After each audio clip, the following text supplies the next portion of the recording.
What's up? What's up? What's up? This is Ebony Man, and I'm out here by the beach, and my girlfriend is going to put on her little red dress skirt and dance for me. Kind of looks kind of like this, you know, and I like it because the wind's blowing, and she's going to be in this little thing, and she's going to be doing her little dance and all.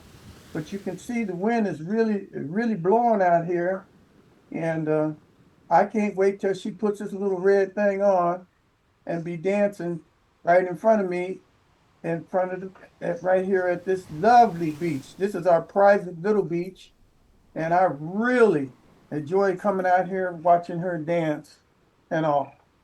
But I'm just going to be talking off the top of my head. I'm gonna be like Mark over there on his uh, on his uh, uh, on his channel, and he talks a whole lot about moon hoaxes and stuff. So he's got a Deep Thoughts Radio. That's the name of his channel, Deep Thoughts Radio. And I invite all my 60,000 subscribers to go over there and put Deep Thoughts Radio and listen to him. He's got over 700 shows over there talking about all kinds of stuff, mainly about space and about going to Mars and the moon. And he's got a whole lot of philosophy and stuff. Mark is a smart cookie, you know. Both of us are Kansans. I think he was born and raised over there in Derby, Kansas. And I spent a lot of time in Fort Riley, but I lived in Manhattan, Kansas. So we're both Kansans. And so I'm out here in Los Angeles and he's over there in Huntington Beach. And I enjoy looking at his shows at night. I wish I was on his show so that I could talk a little bit or even debate on some of the subjects that he has. But Mark is a real smart individual, and I'm not. But what I want to talk about today is this Apollo 11 debacle that I've seen. Now, on the screen, we got this guy, his name Neil Armstrong. If I was a man who was the first human in all of human history to fly on a contraption all the way to the moon and be the first one to step on the moon, I would be so happy when I got home. I'd be running around like a jackrabbit, boy, like a jackrabbit in mating season. I'm telling you, it would be the most happiest thing. You could not stop me from talking. I would be bragging about it because nobody else would have had that distinction but me. And here's Neil Armstrong, the ever, first man ever get on a spaceship and go 240,000 miles through deep space and land on another planet, the moon, and live to talk about it.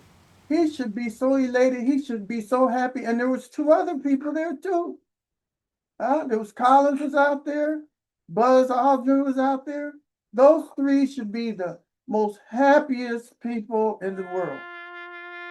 But I came across this footage here of them being interviewed by the press, by the international press, and it didn't look to me like these people were really excited.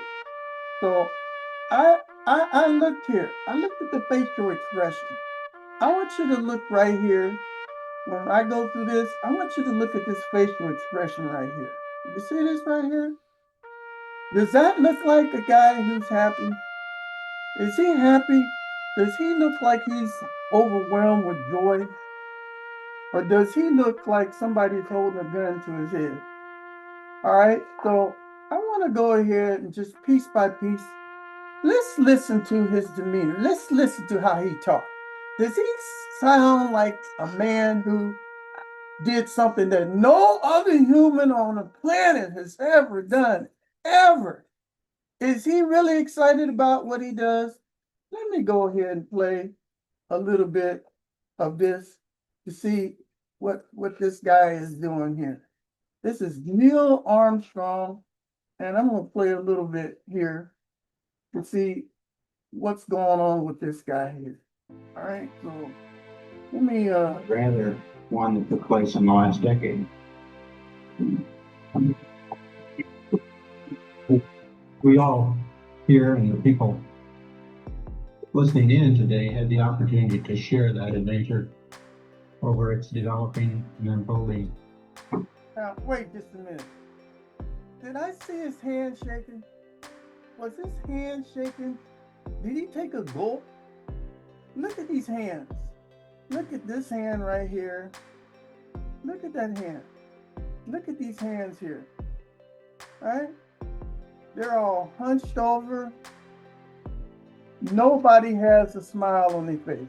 This guy don't have no smile. He should have a big smile on his face. Right? Big smile on his face. Right? Big smile on his face. Right? There should be big smiles on their face. But do you see big smiles on their face? Are there big smiles on their face? I don't think so. I don't think so at all. In the past months and years. It's our privilege today to share with you some of the details of that final month of July that was certainly the highlight for the three of us of that decade.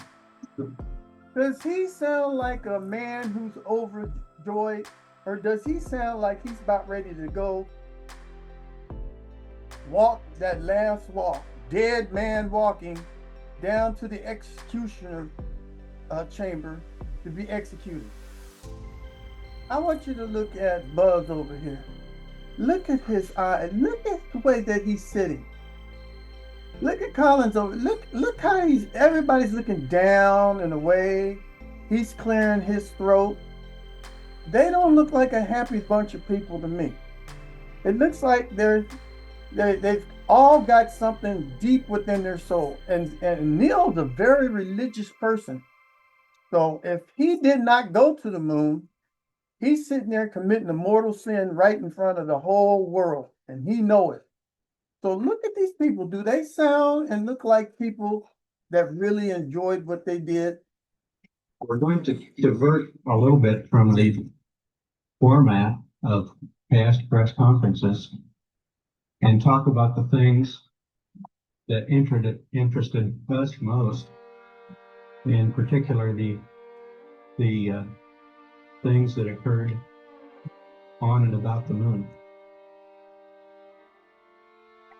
We will use a number of films and slides, which most of you have already seen,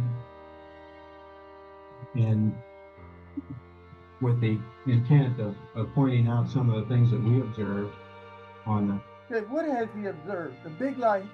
Neil is looking and acting like his mother just died. This isn't the demeanor of a happy man who's done something that no other man in the world has done. Look at this. Hey, you cannot hold back a lie. Your body language shows it. Look at the body language of this guy's face. Look at it. The spot which may not be obvious to those of you who are looking at them here from the surface of Earth.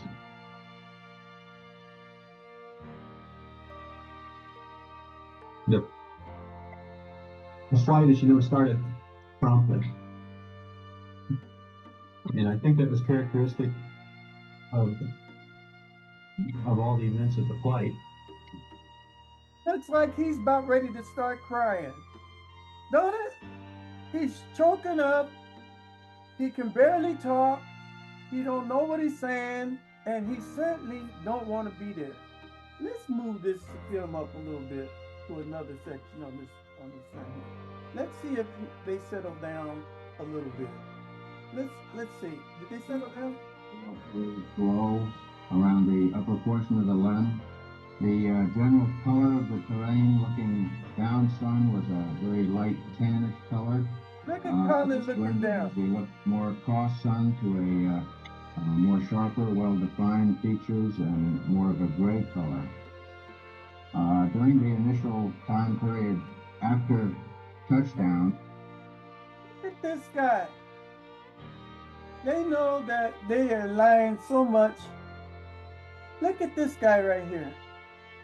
He don't even want to look up. Look, he knows that he's lying. Look at this.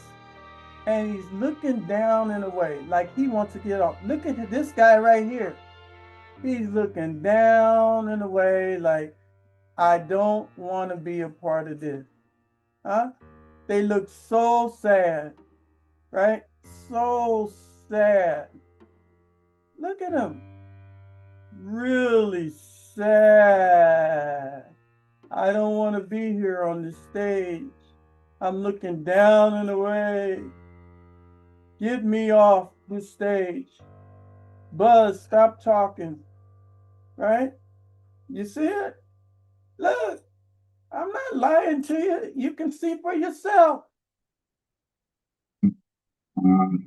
We went through various sequences to prepare us for immediate abort or liftoff if we found that that was necessary. We found we had to vent the fuel and oxidizer manifolds a good bit earlier than we had thought.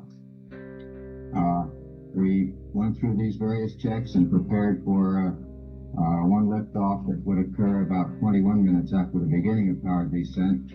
The ground gave us a stay during this period. We did. Look at Neil Armstrong's mouth. Look at him.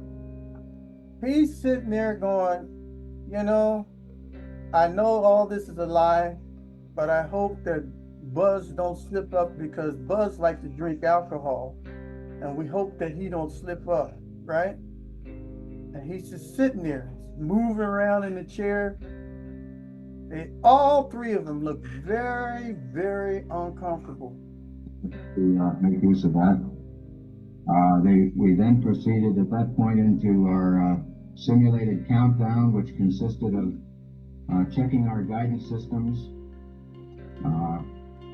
We made use of a gravity align feature where the inertial platform of the...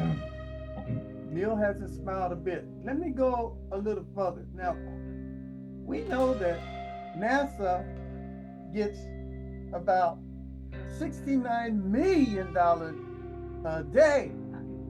$69 million a day. That's incredible. Some 70-some billion dollars every year. And they haven't put nothing up on the moon or any place in the last 50 years. And they're getting 69 million, close to $70 million a day.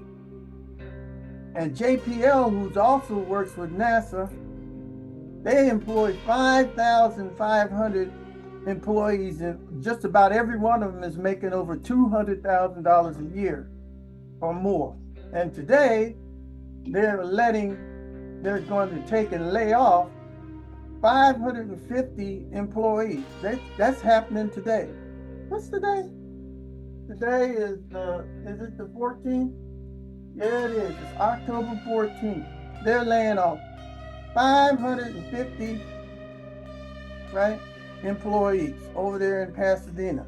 And a lot of those employees, their house burned down, right? A lot of their houses burned down in the big fire that we had last year, the Eaton fire last year. So they're going to be in a bad situation because those houses out there in the Pasadena in that area are very expensive. And if you got one that's burned down, it's going to cost a whole lot of money to rebuild.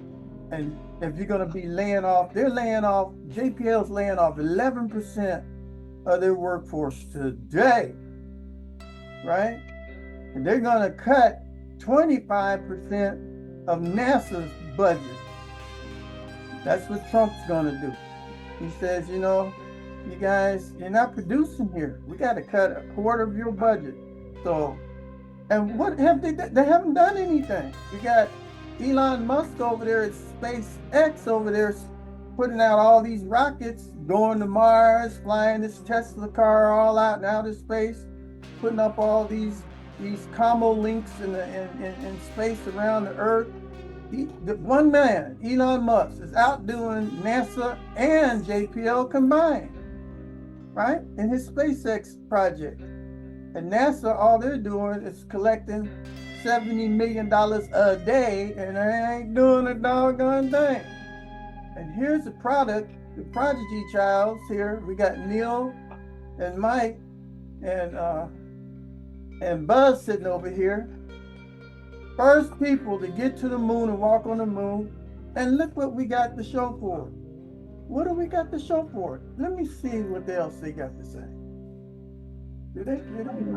There was absolutely no disturbance or any off-nominal effects during the last part of the rendezvous. It's fat as free right now.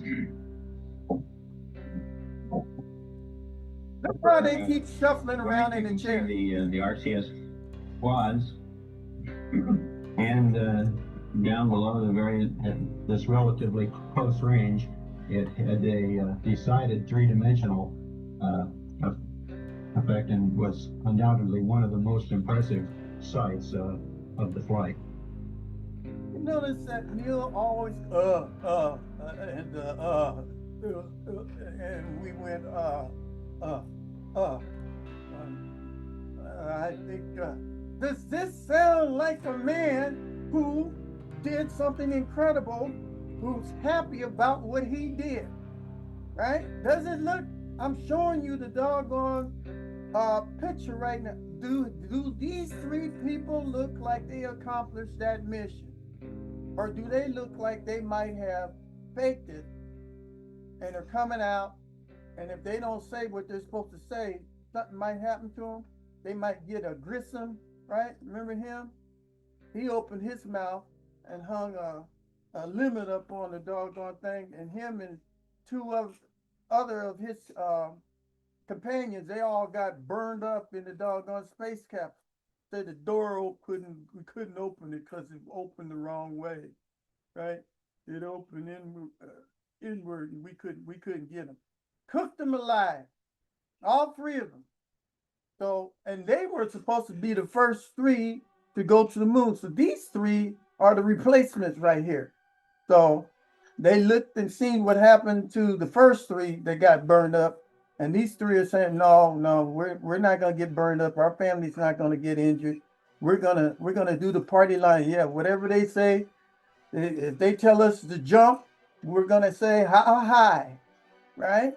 Now look at the demeanor of these three people here. So we left the moon after a successful feat. To another part here. Let's see, have they changed their demeanor here yet? I don't know. Have they changed their demeanor? Of all the people who will include that in future points. Look how nervous Buzz is with the pen. From the movies and the still pictures by the difference in the very hostile appearance of the moon when you're orbiting over it or some distance from it, and the warmer colors and the apparently relatively more friendly appearance of it when you're on the surface. I'd like to ask Colonel Collins if he gets that same impression from the pictures, and the two of you who were on the moon, what impression you have along those lines. The moon changes character as the angle of sunlight striking its surface changes. At very low sun angles, close to the terminator, or dawn or at dusk, it has the harsh, forbidding characteristics which you see in a lot of the photographs. On the other hand, when the sun is more closely overhead, the midday situation, the moon takes on more of a brown color, or becomes almost a rosy-looking place, a fairly friendly place. So that from Collins, who was circling around the moon, said he never saw any stars. He circled on daylight part of the moon, he circled on the dark side of the moon, and he never went down on the surface. And he says he's never seen any stars. What is going on here? Gone through mid. Let me go to another part. There we go. Let's go to this one. Based on your own experience in space, do you or any of you feel that there will ever be an opportunity for a woman to become an astronaut in our space program? I should hope so.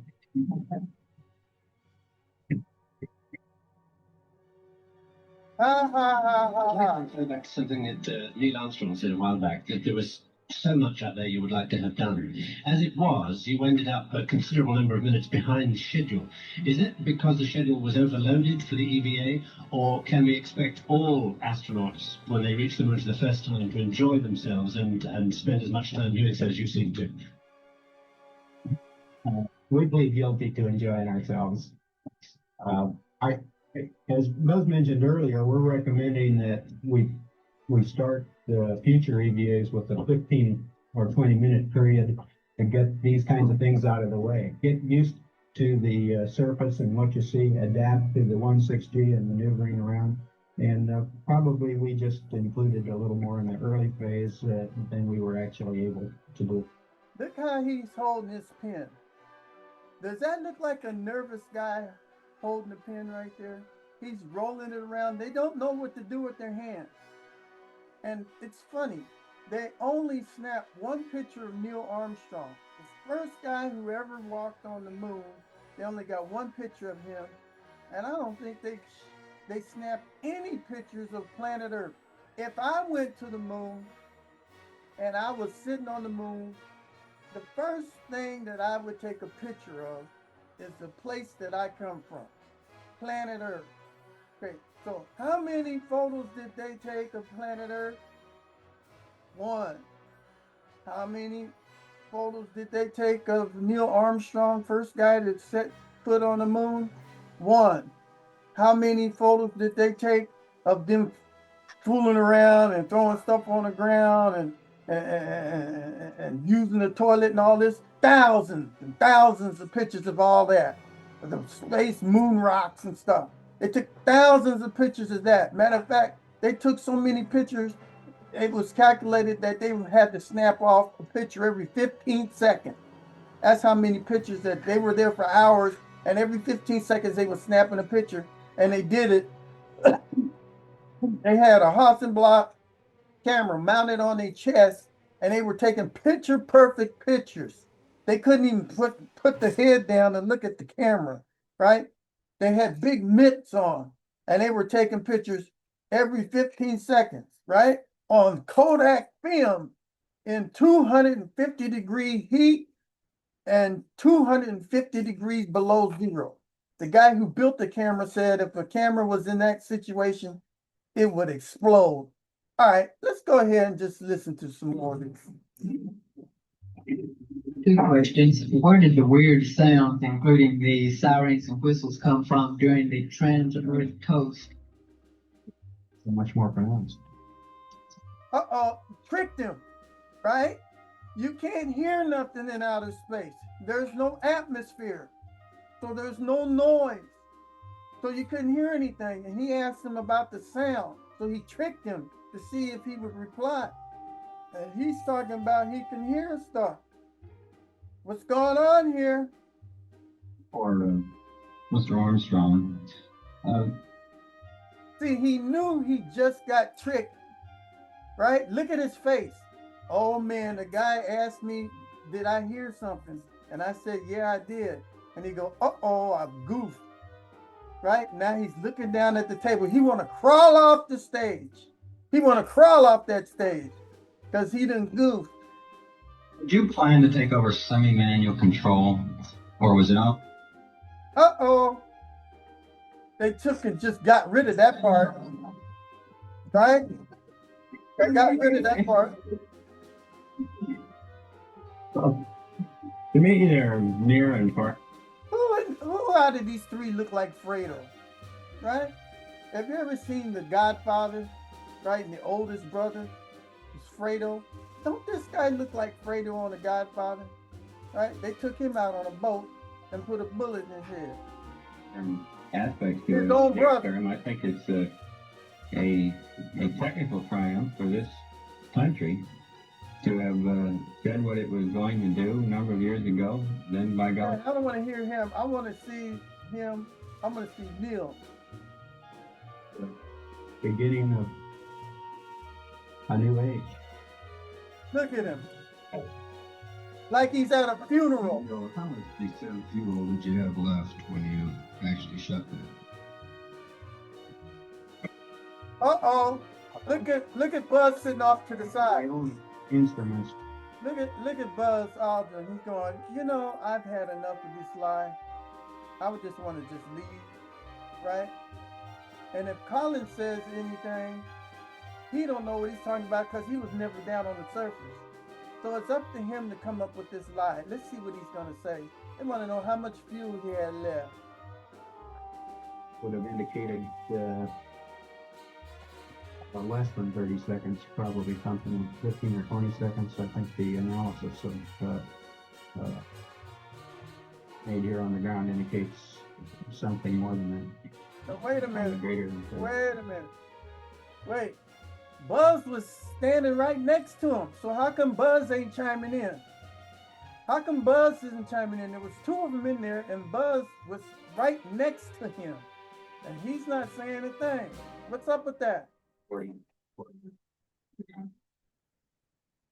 at him. docking. Could you tell us precisely what was going on at that time? Were you docked, and then? Are you referring to the lunar orbit docking when Mr. Armstrong, during the last few minutes there, before the landing, when the program went. See, there's so much lying that they have to keep beeping it out. Okay?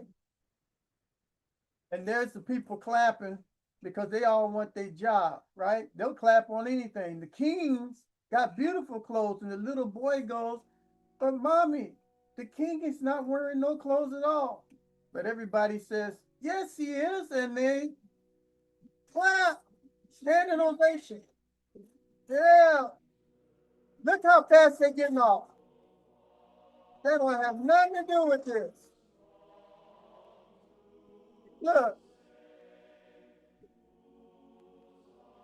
A big lion session. Right? Great big lion session here. Let's go watch him again here. Let's see if we can pick him up. I don't know. Maybe we can. Maybe we can't. The actual docking somewhat speeded up. There's the point of contact. Okay, this is another meeting. In just a second, you'll And they see a still got the second- same demeanor. Right there, a second small indication of the retract cycle when the 12 docking latch is made. We made 2 entries into the lunar module. This is our first view of the inside of this. The final activation was made on the day of powered descent. On the 2 previous days, when we entered, we removed the probe and You had to clear his throat. found that we had a rather long tunnel between the 2 vehicles. On entering the lunar module, one had to do a slight flip maneuver or a half gainer to get into position for the lunar module, of course, is in a sense upside down relative to the command module. Okay, now all this is a bunch of lies here because they say those little retro jets that were up on the ascent module maneuvered this thing, and they're both the ascent module and the command module are both going over 5,000 miles an hour, right? And they had enough fuel to park in front of the command module and then slip through a little tunnel, right? With a spacesuit on. No. And look at Neil Armstrong. He's sitting here looking like, don't say too much. Please Buzz, please don't say a lot. And look at Collins. He's looking way off because he don't want no part of this. This is in lunar orbit, showing the separation of the lunar module from the command module as viewed through my window. And it's so Mickey Mouse. It looks like something that was made in the 60s. One of those little video games, Pong or something. It looks so fake and so cheesy, right? You just could not believe it. It was a busy time for me in that I was taking these motion pictures through the right-hand window. At the same time, I was taking still photos through the left-hand window. So he's, instead of him guiding this big spacecraft over to the ascent module, he's got cameras in both hands, right? One in one window, one in the other window. Both of them are midst, and he can't look down. He can't turn his head left or right. He's in a spacesuit, right? He can't do nothing. But he's taking pictures while they're docking, going over 5,000 miles an hour. Do you believe that? Also flying my vehicle, and They know that. Look, it's a joke. probably poorly. Yeah. Where's his third hand? He has one hand on one camera, and he's got another hand on another camera. So how's he flying? With his feet? That's why the crowd is laughing at him, because he's lying. Taking a close look at the limb as he turned around. My most important job here was to make sure that all his landing gear were down and properly locked prior to his descent and touchdown.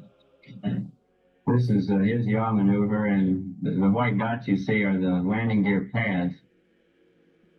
This gives you a better. How can he be looking at anything? He's in outer space circling around the moon. The only people that knew anything about the descent module was Buzz and Neil. Another lie, right? And those landing gear do not lock down. They're stationary. They don't move. They crush, right? But they don't move around and then lock into place. He's lying. The detail available with the 70 millimeter. Of course, this is a still, and shows the limb either right side up or upside down. I'm not sure which. So he don't know if the limb is upside down or right side up. What kind of astronaut is this? Right? And they're coming down on the moon going over 1,000 something mile an hour. What kind of clown show is this? Like, to me, it looks more like a praying mantis than it does a first class flying machine in this view, but he called his own spaceship a praying mantis because it's the biggest piece of junk you ever seen in your life. it was a beautiful piece of machinery. The landing gear are at the top, and you can see the probes which indicate lunar contact as thin wires extending upward from the landing gear. I want you to look over to the left and look at Buzz Aldrin. He's just looking down at the table. Look at Neil Armstrong. He's looking down at the table. They got Collins over there talking about what those two were supposed to be doing on the moon. And they're going like, Collins, why are you talking? You wasn't on the descent module. We were. So why are you running your mouth? Before we could undock, as is shown in this picture, we had to complete the activation. Now, the day before we undocked, we entered the LEM and went through an entire switch configuration check, and we exercised the various communication modes. In retrospect, since we did have a little bit of communication problems on the following day during power descent, we would recommend that we might make a more thorough check of this on the day before descent. On the day that we did find. Now I want you to look at Neil. Neil's giving Buzz the stare down. Like, okay, you can stop talking now because you don't know what the hell you talking about. Look at him giving the stare down. You notice that Colin, who knows everything about everything, he's looking away because he know he done already messed up. For the landing maneuver, we went through a staggered sequence of shooting, and we found that with all the simulations that we had run back here in Houston, or with Houston tied with our simulations in the Cape, that we were quite confident that we would be able to complete this LEM activation in a given time period, which was approximately 4 hours. We managed to get 30 minutes ahead of the time, and it allowed us to get a more accurate platform alignment check at one point.